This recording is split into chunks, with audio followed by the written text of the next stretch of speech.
नमस्कार साथियों, माँ recce healing and mistake science से मैं मास्टर रेकी हीलर, हिप्नोथेरेपिस्ट और एस्ट्रोलॉजर शशि लखेरा आपका अपने चैनल पर बहुत बहुत स्वागत करती हूँ। और साथियों, आप सभी दर्शकों का धन्यवाद करती हूँ मेरे वीडियो देखने के लिए। साथियों, जो लोग रेकी साधक हैं या किसी भी दूसरे प्रकार की साधना करते हैं, इन साधनाओं में रेकी में समय और स्थान का बहुत ही महत्व होता है। जब भी कोई भी किसी प्रकार की साधना, किसी भी प्रकार की जो रेकी हीलिंग होती है, इसको करने के लिए यदि आप समय के पाबंद रहते हैं, अर्थात एक ही समय पर इस साधना को करते हैं, तो आपकी जो साधना होती है वो फलीभूत होने लगती है। आप यदि रेकी हीलिंग करते हैं तो आपकी हीलिंग कैपेसिटी बढ़ने लगती है। और इसी प्रकार यदि आप स्थान का परिवर्तन नहीं करते हैं, हमेशा एक ही जगह पर बैठकर आप अपनी रेकी की सेल्फ हीलिंग प्रैक्टिस करते हैं या दूसरों की हीलिंग करते हैं, तो उसमें यदि आप स्थान परिवर्तन नहीं करते हैं तो निश्चित ही आपकी हीलिंग कैपेसिटी बढ़ेगी।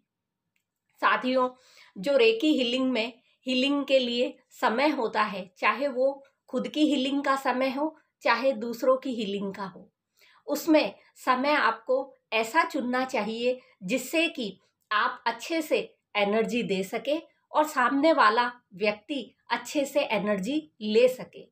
इसके लिए आपको शांत समय, जैसे कि 3 बजे से लेकर 5 बजे तक का जो समय होता है, इसमें वातावरण बिल्कुल शांत होता है, तो ऐसे वातावरण का आपको चुनाव करना चाहिए।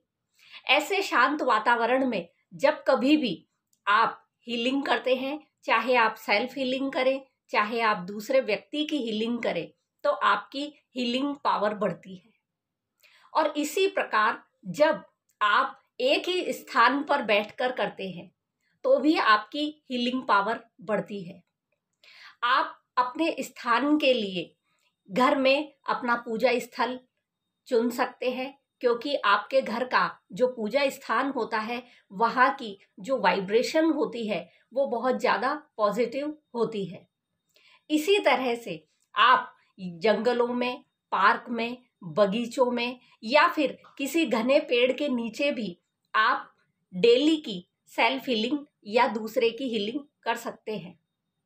साथियों, साथ ही साथ आप किसी भी प्राकृतिक जगह पर बैठकर, जैसे किसी झरने के किनारे, नदी के किनारे या बड़े किसी जल स्रोत के पास बैठकर आप हीलिंग करते हैं, तो आपकी हीलिंग पावर बढ़ती है।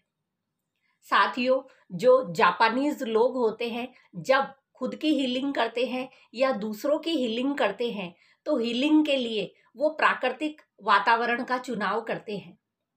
वो मैक्सिमम ऐसी जगह का चुनाव करते हैं जो कि जंगलों में होती है, नदी के किनारे होती है या नदी में होती है। इसी तरह से वो अपने समय का भी बहुत ध्यान रखते हैं। उनके समय में वो मिनटों का कोई परिवर्तन नहीं करते। जिस समय पर आज उन्होंने हीलिंग की है, अगली हीलिंग भी कल ही होगी, तो इस कारण उनकी जो हीलिंग होती है वो ज़्यादा पावरफुल होती है।